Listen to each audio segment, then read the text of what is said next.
नमस्कार। मैं अपने हृदय से सब भारतवासियों को, मेरे जितना भी मित्र है, जितना भी भारतवासी हूँ, मैं सबको नमस्कार प्रणाम करना चाहता हूँ कि आप सब तो ठीक है, तंदुरुस्त है, ठीक है, ठीक ही रहिएगा जहाँ भी है और जैसे भी है, तंदुरुस्त रहिएगा, स्वस्थ रहिएगा। हम लोग यही कहना चाहते हैं और यही प्रार्थना करते हैं। लेकिन जब जब नेपाल के बारे में, अगर जब जब नेपाल के अंदर कुछ मुसीबतें खड़ी हो जाती है तो हमारा पड़ोसी मुल्क भारत के लोग इतने जनता लोग हैं, सब लोग दुआएं करते हैं कि वहां पर कुछ ना हो जाए। सब लोग प्रेयर करते हैं, हमें पता है। और न जाने कितने लोग उस घटना में पहुंचते भी है। ये बात नहीं है, ज्यादा दूरी नहीं है, नेपाल और भारत ज्यादा दूरी नहीं है। और इसी का बीच लेकिन कोई मीडिया है जिनको बस टीआरपी से मतलब होता है, बस टीआरपी से और कुछ से नहीं, कुछ किसी से भी नहीं, बस टीआरपी से मतलब होता है, इंसानियत से नहीं।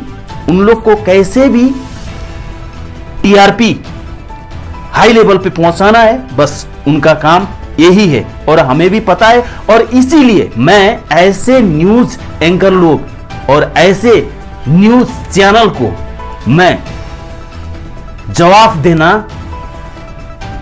अच्छी तरह से जानता हूं। लेकिन इस बार मैं कोई बुरा नहीं बोलने वाला है, मैं कुछ भी नहीं बोलूंगा इनके ऊपर।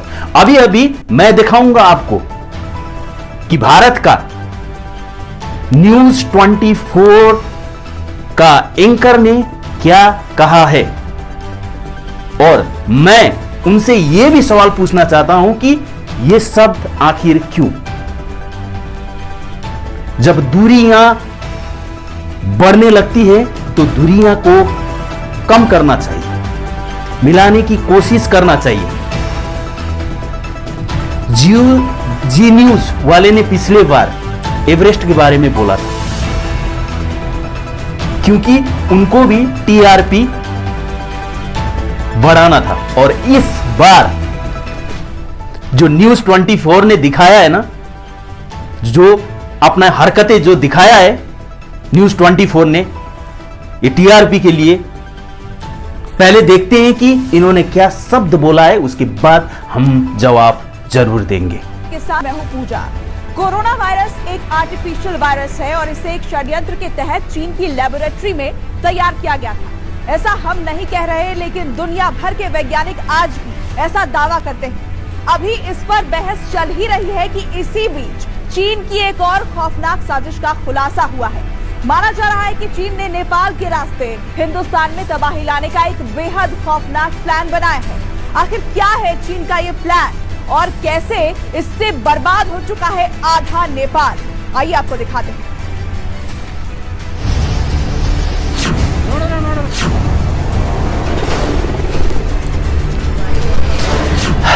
ये बात तो सुन लिया होगा आप लोगों ने, लेकिन मुझे विश्वास नहीं हो रहा है।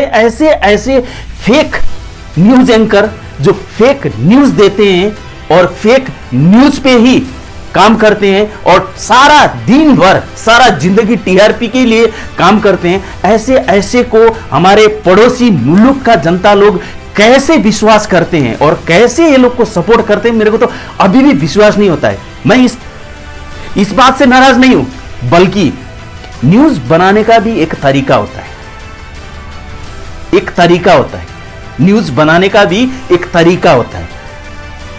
मुझे तो हंसी आ रही है इस बात में।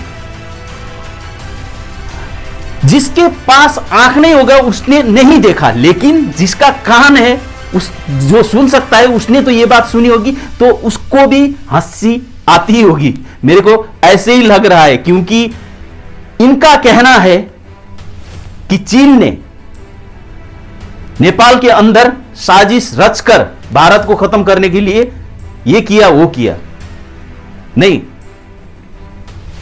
ये थोड़ा न्यूज बनाने का तरीका नहीं हुआ। न्यूज ऐसे बनाइए मैडम आप।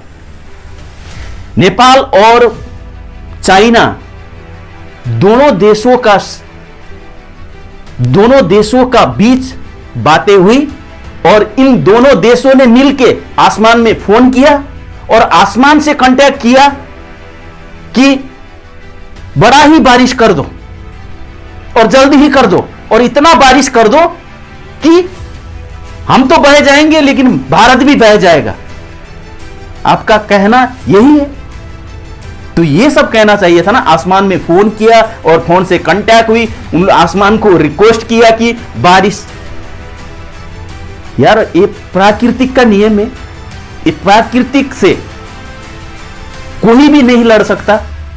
इतने बात बच्चे बच्चे को भी मालूम है, लेकिन ये न्यूज एंकर होके ये लोग को इतना भी पता नहीं है। भारत के न जाने कितने जगह में बाढ़ आ जाते हैं, वहां के हालत देख के हम लोग को टेंशन हो जाता है, क्योंकि एज ए ह्यूमन बीइंग हम लोग को बहुत टेंशन होता है, क्योंकि मानवता है हमारे अंदर। हम नहीं चाहते कि भारत का ही नहीं है, हमारा पड़ोसी मुल्क का ही नहीं, कि दुनिया में जितना भी मानव है, कोई भी प्राणी चीज है, वो लोग को कष्ट नहीं होना चाहिए।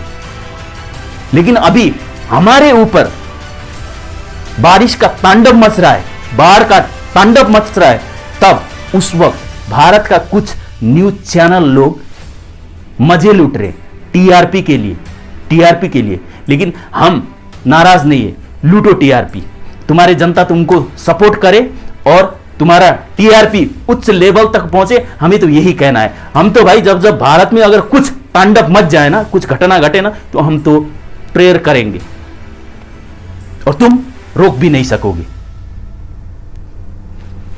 जय नेपाल।